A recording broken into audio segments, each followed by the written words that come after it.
Got another question here. This one's from Nastasia in Seattle, Washington. I'm Nastasia from Seattle and also a Patreon subscriber. So I'd love to get your perspective on how to communicate with other people, specifically men, who are interested in pursuing me romantically or want a sexually exclusive situation with me, that I am ethically non-monogamous and currently exploring solo polyamory. I come from a Catholic monogamous-based traditional upbringing, but during college, separated myself from religion and accepted the fact that I am bisexual.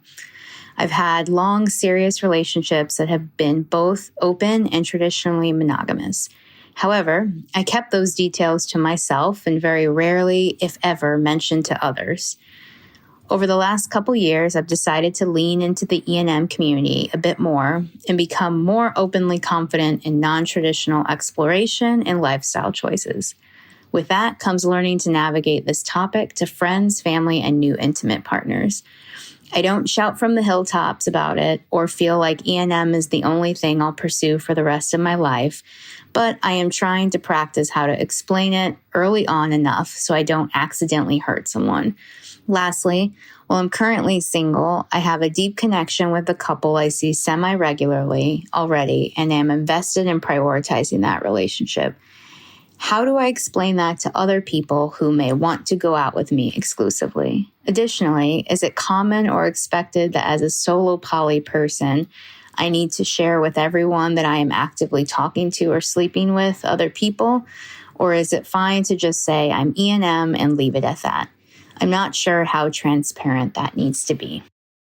Aubrey, what I'm hearing here, to some extent from Nastasia's question, is how can I be in an open relationship without being judged by my friends, family, community, the people around me, in a society that actually judges and worse, shames people for having something that is anywhere outside the norm? And by the way, this is where minimalism comes in as well. As soon as we started talking about letting go of excess things and letting go of relationship clutter, letting go of calendar clutter, career clutter, whatever it might be, you get judged by the people around you. But no more so, or the place you're judged most probably is in this arena here of ethical non-monogamy or open relationships.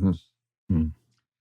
Yeah, so the one thing is that those people who are bought into the story of, there's one way to do a relationship and that's the only way, they're going to defend that actually pretty vehemently. And what I've seen is the reason they're going to defend it is they're actually scared of what this opens up in their own mind.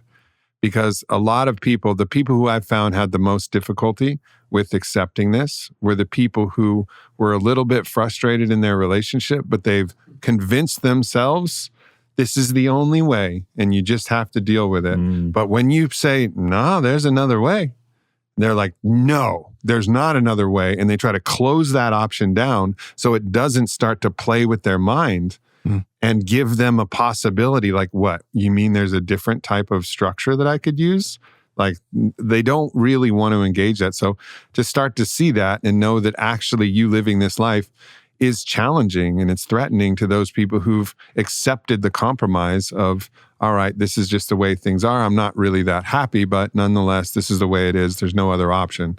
You give them another option, they're going to come at you. And that's just something that you have to be aware of and have compassion for them and their experience and be gentle with it. And just, I never wanted to push. I never wanted to get into an argument. You just say, hey, this works for me. This is what I'm called to. This is what my heart and spirit are called to. So that's how I dealt with the people who had those questions. But that isn't to say that I didn't lose friendships over being non-monogamous. I lost some very, very important friendships in my life. Why do you think that is?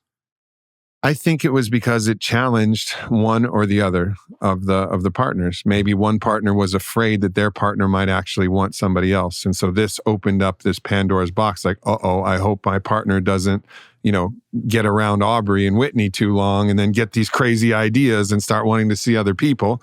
So that was one. And then the other was people who were actually frustrated and like, don't tell me there's another option. Don't tell me that you can be with other lovers and it could be okay, because I can't engage in that. I can't actually accept that. So It was typically one or both of those two reasons that happened.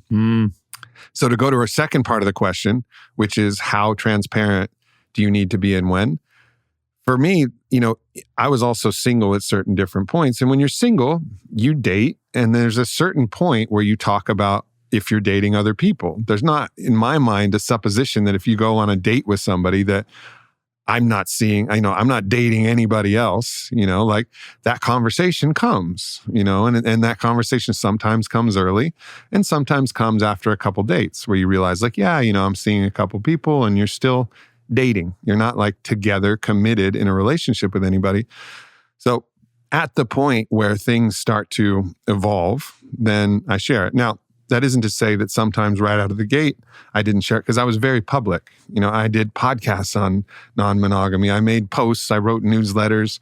So it was very out there. So I didn't want anybody to find out and be like, hey man, I just Googled you and saw this podcast on polyamory. So I was very upfront with it, but I also don't feel like you're compelled to share all the details until that relationship becomes sexual and evolved in a way. And I think at the point that it's sexual, it is ethical to share all of your partnership so that somebody knows that, look, this is the field, this is where it's at.